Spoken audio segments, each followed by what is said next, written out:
तो जी अस्सलाम वालेकुम, this is Nasir Siddiqui and welcome to my YouTube channel. तो कैसे हैं आप? कहते हैं कि नींद भी एक ऐसी चीज़ है, एक तो आती नहीं और जब आ जाए तो फिर जागने को दिल नहीं करता और जब नहीं आते फिर सोने को दिल नहीं करता। वैसे नींद भी कमाल की चीज़ है ना, जब आ जाए तो फिर बिस्तर से उठने को दिल ही नहीं करता। और वैसे भी ना आजकल एक सीज़न देखना स्टार्ट किया हुआ है। वैसे मैं सीज़न देखता नहीं है मगर ये सीज़न जो है ना बड़ा ज़बरदस्त है, देखने का ही मज़ा आ रहा है। तो फिर सारी रात जो है ना इसी को देखते हुए गुजरती है, तो फिर नींद कहाँ पे आनी है। सही टाइम तक इसी को देखते रहना सीज़न को, सहरी के बाद भी 1-2 घंटे सीज़न को देखने में लगाने हैं तो फिर जाहिर सी बात है फिर नींद तो नहीं ना आनी है। फिर जब आनी है फिर बिस्तर से उठने को दिल नहीं करना। इसके लिए है कि आपकी सोने और जागने की रूटीन अच्छी होनी चाहिए। एक ना कन्फ्यूजन चल रही थी मेरे माइंड में कि रूम में बैठ के जब व्लॉग बनाना है तो कौन सा एंगल या कौन सा व्यू ज़बरदस्त रहेगा, ये वाला या फिर ये वाला या फिर ये वाला, तो या फिर ये। इसके बारे में बाद में सोचते हैं। बाज़ औक़ात ना आपके माइंड में उल्टे सीधे क्वेश्चन आते हैं जब आपका दिमाग बिल्कुल खाली होता है, ब्लैंक। तो मेरे माइंड में एक क्वेश्चन आ रहा था, एक लॉजिक मुझे समझ नहीं थी आ रही। ये है बल्ब। शुरू से मूवीज़ में देखते आए हैं, मूवीज़ में, एनिमेशन मूवीज़ में, उसके बाद फिर कमर्शियल में। जब किसी कैरेक्टर के माइंड में कोई क्रिएटिव आइडिया आता है तो उसको इंडिकेट करते हैं एक बल्ब के साथ, एक लाइट ऑफ बल्ब के साथ वो इंडिकेट करते हैं। उसके माइंड में, उसके सर के ऊपर एक बल्ब जलना शुरू हो जाता है। तो मुझे इस लॉजिक की समझ नहीं थी आ रही कि सिर्फ बल्ब ही क्यों, इंडिकेट इसके साथ क्यों किया जाए। आप भी सोचिएगा और मैं भी सोचूंगा कि इसके पीछे क्या वजह है, कौन है इसके पीछे।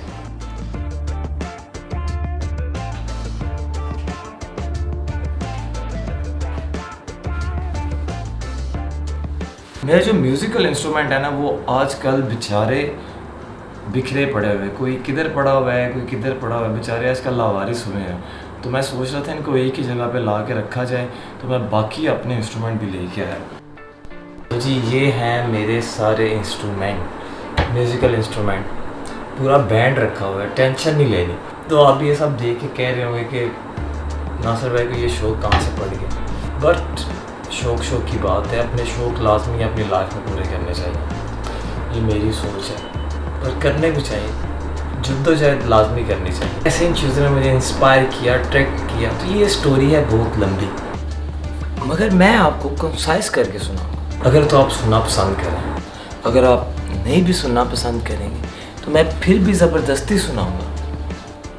हाँ, तो ये जद्दोजहद स्टार्ट हुई 1993 में है।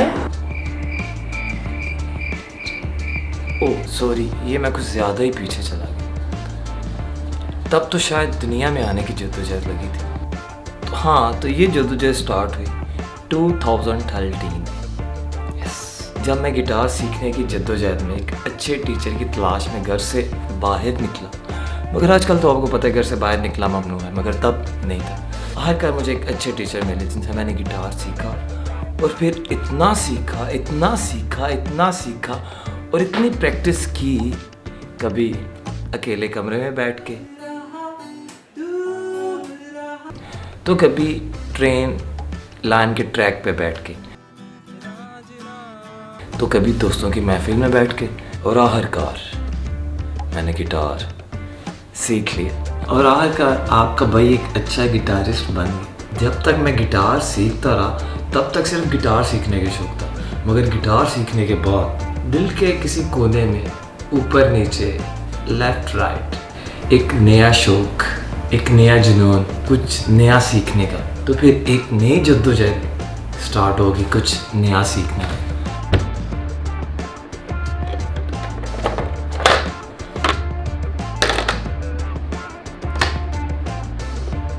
क्या इजाज़त है उस्ताद जी?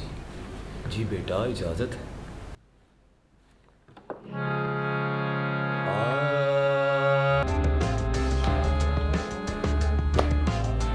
गिटार सीखने के बाद मैं लग गया इसको सीखने की दौड़ में। इसको कहा जाता है फादर ऑफ म्यूज़िकल इंस्ट्रूमेंट, मौसीकी के साज़ों का बाप तो है, मगर इसको सीखना भी उतना ही मुश्किल है और समझना। और जब ये इंस्ट्रूमेंट सीखना मैंने स्टार्ट किया तो एक ताना मिलने लगा, यू आर मोरासी की फ़र्क पैंदा है। अगर मैं इसको सीखने की दौड़ में पीछे नहीं हटा, इसको सीखता रहा, इसको समझता रहा और कोशिश करता रहा, और इसको सीखने की और इसको समझने की, और आखिरकार वक्त गुजरता रहा, क्योंकि वक्त ने तो गुजरना ही था, और मैं इसको सीखना शुरू हो गया और समझना भी शुरू हो गया। और फिर कुछ अरसे बाद जब दिलो दिमाग ने कहा कि इनफ इज़ इनफ, तो फिर इसको सीखने की दौड़ में ज़रा मैं पीछे रह गया। तो ये थी इसको सीखने की स्टोरी।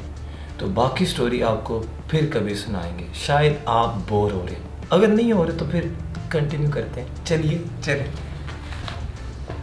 तो उसके बाद फिर हुआ कुछ यूँ कि जैसे कि गालिब का एक शेर है, हज़ारों ख्वाहिशें, हर ख्वाहिश पे दम निकले, बहुत निकले मेरे अरमा, लेकिन फिर भी कम निकले। तो फिर कुछ ऐसे ही हालात वाक़यात। तो फिर एक मौसीकी के साज ने मुझे अपनी तरफ मतवज्जो किया, अपनी तरफ खींचा, और मेरे दिल में एक अरमा पैदा किया कि मैं इसको भी सीखूं, जिसकी आवाज़ सुनकर हर कोई उसकी तरफ मतवज्जो होता है और इसको सुनना पसंद भी करता है, अगर तो आप अच्छा प्ले करते हो फिर, वरना नहीं। इस इंस्ट्रूमेंट का नाम था वायलिन।